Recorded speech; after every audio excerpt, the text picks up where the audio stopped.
Google est un empire tentaculaire qui contrôle tout. Nos recherches, nos emails, nos vidéos et même nos trajets. Comment on en est arrivé là ?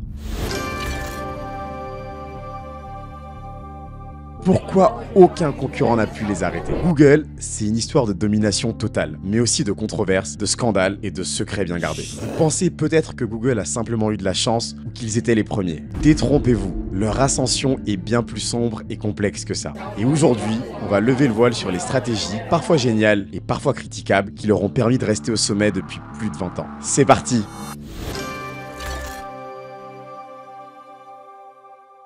1998, une année qui ne semblait pas destinée à changer le monde. Dans un dortoir de Stanford, deux étudiants, Larry Page et Sergey Brin, travaillent sur un projet universitaire qui, à première vue, n'a rien de révolutionnaire. Leur moteur de recherche, baptisé Backrub, se démarque par une idée simple mais radicale. Au lieu de trier les résultats de recherche par mots-clés comme AltaVista ou Yahoo, ils utilisent un algorithme appelé PageRank. Ce dernier classe les pages web en fonction de leur pertinence et de leur popularité, qui sont calculées grâce aux liens entrants. C'est une révolution technologique déguisée en un simple programme étudiant. Mais soyons réalistes, une bonne idée ne suffit pas à bâtir un empire. On a tous eu des idées géniales qui ont fini dans la corbeille de notre cerveau faute de moyens ou simplement de volonté. Larry et Sergey n'avaient ni argent, ni ressources, ni réseau.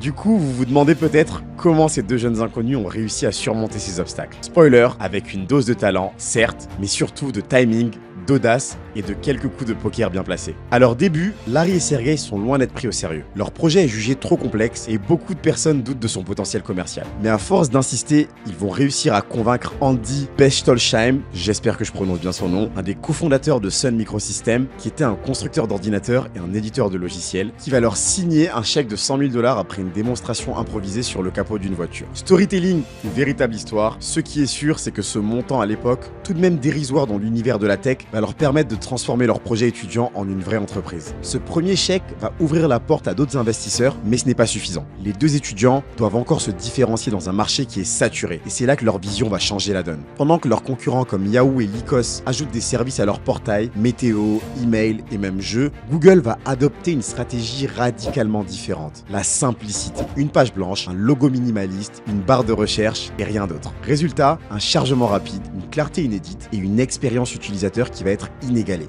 Là où les autres veulent tout offrir, Google choisit de faire une seule chose, mais de la faire mieux que tout le monde. Comme dirait Bruce Lee, je ne crains pas l'homme qui a pratiqué 10 000 coups une fois, mais je crains l'homme qui a pratiqué un coup 10 000 fois. Une maxime qu'ils ont appliquée à la perfection. Leur pari fonctionne. Peu à peu, Google va gagner en popularité auprès des utilisateurs, lassés des interfaces encombrées de la concurrence. Mais ce succès naissant n'est que la première étape. Larry et Sergey vont comprendre que pour survivre, ils doivent transformer leur moteur de recherche en une entreprise rentable. Et pour ça, ils vont bientôt mettre en place une stratégie qui va changer à jamais l'histoire d'Internet. Mais comment passe-t-on d'une idée ingénieuse dans un dortoir à une entreprise capable de générer des milliards? Et surtout, quels choix audacieux et parfois risqués leur ont permis d'écraser des géants qui sont déjà bien établis?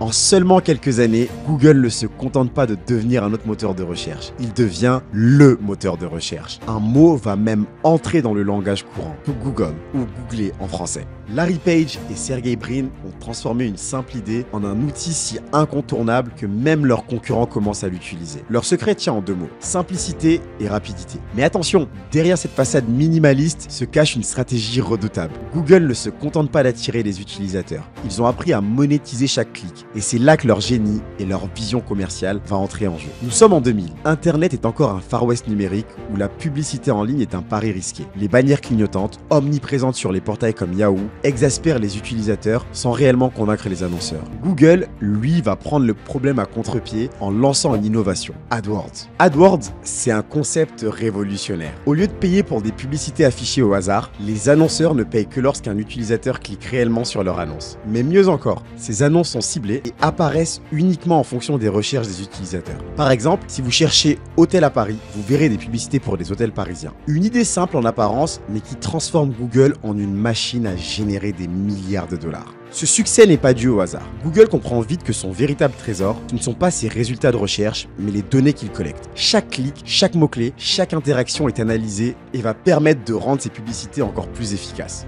En peu de temps, AdWords va devenir incontournable pour les entreprises. De la PME locale au géant mondial, tout le monde veut être vu sur Google. Mais si vous pensez que cette domination publicitaire était leur plus gros coup, détrompez-vous. Larry et Sergey n'avaient pas l'intention de s'arrêter au search. Leur vision allait bien au-delà. Conquérir l'ensemble de nos vies numériques. Dans les années qui suivent, Google devient non seulement un moteur de recherche, mais également une porte d'entrée vers Internet. Vous avez besoin d'une information?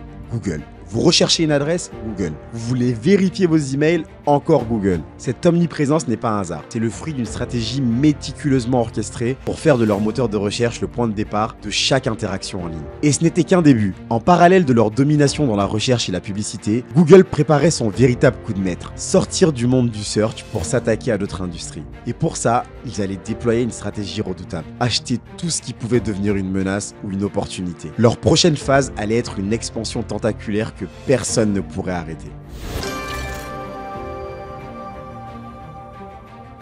2006, Google annonce le rachat de YouTube pour 1,65 milliard de dollars. À l'époque, la somme paraît absurde. Après tout, YouTube est une plateforme encore jeune qui peine à générer des revenus et doit faire face à des problèmes de droits d'auteur. Mais Larry Page et Sergey Brin voient bien au-delà des chiffres immédiats. Ils comprennent que la vidéo est l'avenir d'Internet. Aujourd'hui, YouTube est non seulement le leader incontesté de la vidéo en ligne, mais aussi une source de revenus gigantesque pour Google grâce à la publicité. En 2023, les revenus publicitaires mondiaux de YouTube se sont élevés à environ 31,51 milliards de dollars américains, soit une augmentation de près de 8% par rapport aux 29 milliards de l'exercice précédent. D'ailleurs, si vous souhaitez vous lancer sur YouTube et profiter d'une partie des 65 milliards d'euros reversés les 3 dernières années aux créateurs par la plateforme, ainsi que toutes les autres sources de revenus qu'elle permet de générer, Robin et moi avons créé un accompagnement personnalisé qui vous permet de comprendre les cheat codes de YouTube pour transformer la plateforme en cash machine. Le lien est en description et vous bénéficiez de 30% de réduction pour le lancement jusqu'au 10 décembre avec le code Mindset30. Mais YouTube n'est que la pointe de l'iceberg. Android en est un autre exemple frappant. En 2005, Google achète ce système d'exploitation mobile, alors inconnu, pour une somme modique. 10 ans plus tard, Android est installé sur plus de 70% des smartphones dans le monde et offre à Google un accès direct à des milliards d'utilisateurs et une mine d'or en termes de données et de publicité mobile. Et que dire de Google Maps? Lancé en 2005, c'est aujourd'hui l'un des services les plus utilisés au monde. Mais ce succès n'est pas dû au hasard. Google investit massivement pour améliorer l'expérience utilisateur. Voiture équipée de caméras pour Street View, cartes constamment mises à jour et intégration avec d'autres produits Google comme la recherche locale et les recommandations d'entreprise. Si ces acquisitions et ces créations semblent variées, elles répondent en réalité à une stratégie claire. Créer un écosystème où chaque service renforce les autres. Vous cherchez une adresse sur Google Maps, vous pouvez réserver directement un hôtel grâce à une annonce. Vous regardez un tutoriel sur YouTube, une publicité ciblée va vous proposer les outils nécessaires pour reproduire ce que vous avez vu. Chaque interaction vous maintient dans l'univers Google et rend la concurrence presque invisible. Mais au-delà de ça, pourquoi Google investit-il autant dans ses acquisitions? La réponse est simple, les données. Chaque produit, qu'il s'agisse de YouTube, Android ou Maps,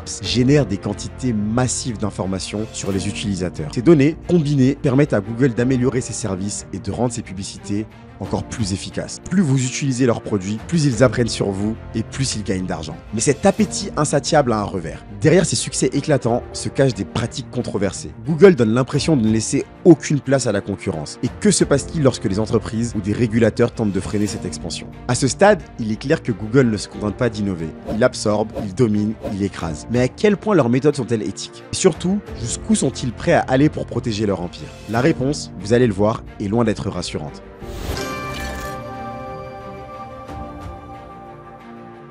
Google est souvent présenté comme un modèle d'innovation, mais derrière cette image se cachent des pratiques bien moins reluisantes. Pour asseoir sa domination, l'entreprise a recours à des tactiques qui suscitent l'indignation de ses concurrents, des régulateurs et même de ses utilisateurs. Des acquisitions préventives ou manipulation d'algorithmes, la quête de pouvoir de Google n'a a priori pas de limite. On va donc voir pourquoi tant d'entreprises accusent Google d'abuser de sa position dominante. L'une des tactiques les plus controversées de Google consiste à acheter des entreprises avant qu'elles ne deviennent une menace. Prenons l'exemple de DoubleClick, une plateforme de publicité en ligne acquise en 2008 pour 3,1 milliards de dollars. Ce rachat a permis à Google de s'imposer dans le domaine de la publicité programmatique et a éliminé presque toute concurrence dans ce secteur. Mais ce n'est pas tout. Lorsqu'un concurrent direct émerge, Google n'hésite pas à le neutraliser marché en lui savonnant la planche, en proposant des tarifs agressifs, tout simplement en l'intégrant à son écosystème, en l'achetant avant qu'il ne se développe. Cette stratégie, surnommée par certains experts Killzone, dissuade même les investisseurs de soutenir des startups qui pourraient rivaliser avec le géant californien. Après tout, pourquoi financer une entreprise qui est destinée à être écrasée? Et quand l'achat ou la concurrence directe n'est pas une option, Google a d'autres armes. Plusieurs entreprises ont accusé la firme de manipuler ses algorithmes pour rétrograder leurs services dans les résultats de recherche. Prenons l'exemple de Yelp, le site de recommandation locale. Selon ses fondateurs, Google aurait favorisé ses propres résultats, Google Maps et Google Review, au détriment d'Yelp en réduisant considérablement son trafic. Des pratiques similaires ont été signalées par des comparateurs de prix, des plateformes de streaming musical et bien d'autres. Ces accusations ont conduit à plusieurs procès, notamment en Europe, où Google a été condamné à des amendes qui totalisent plus de 8 milliards d'euros pour abus de position dominante. Mais ces sanctions, bien qu'énormes, n'ont pas du tout freiné la machine, car Google ne se contente pas de maîtriser le jeu. Il en écrit les règles. Avec un tel contrôle sur les résultats de recherche et les données des utilisateurs, il est pratiquement impossible pour une nouvelle entreprise de se faire une place. C'est David contre Goliath, mais cette fois, Goliath possède l'arène, les spectateurs et même les règles du combat. La question que vous vous posez peut-être est, jusqu'où Google est-il prêt à aller pour protéger son empire? Des témoignages d'anciens employés parlent de pression interne pour éliminer la concurrence. Et les régulateurs, malgré leurs efforts, semblent constamment avoir un train de retard. Alors, est-ce que ces pratiques vont finir par provoquer la chute de Google ou est-ce que c'est simplement le prix à payer pour rester au sommet?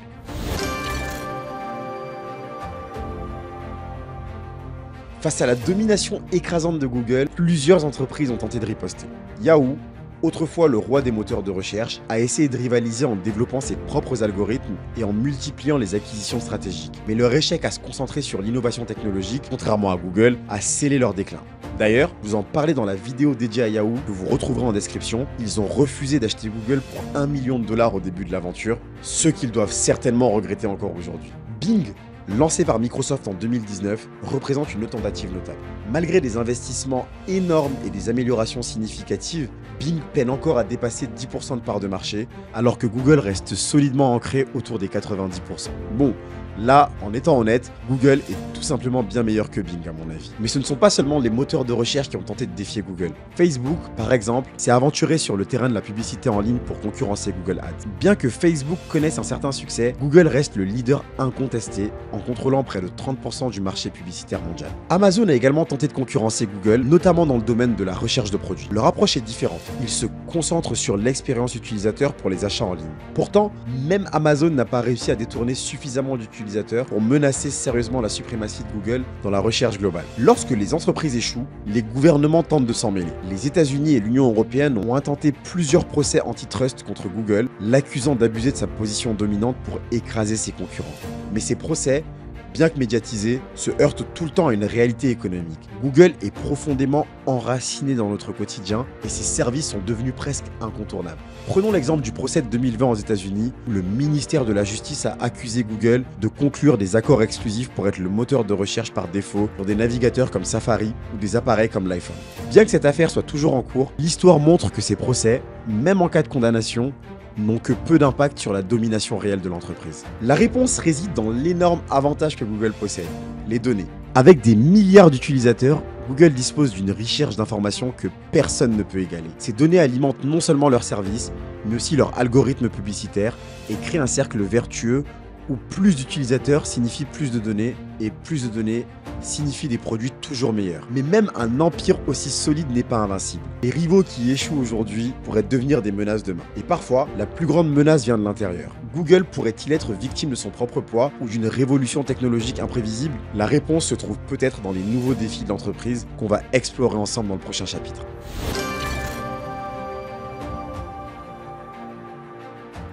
Si Google a su écraser ses concurrents dans le passé, l'avenir s'annonce bien différent.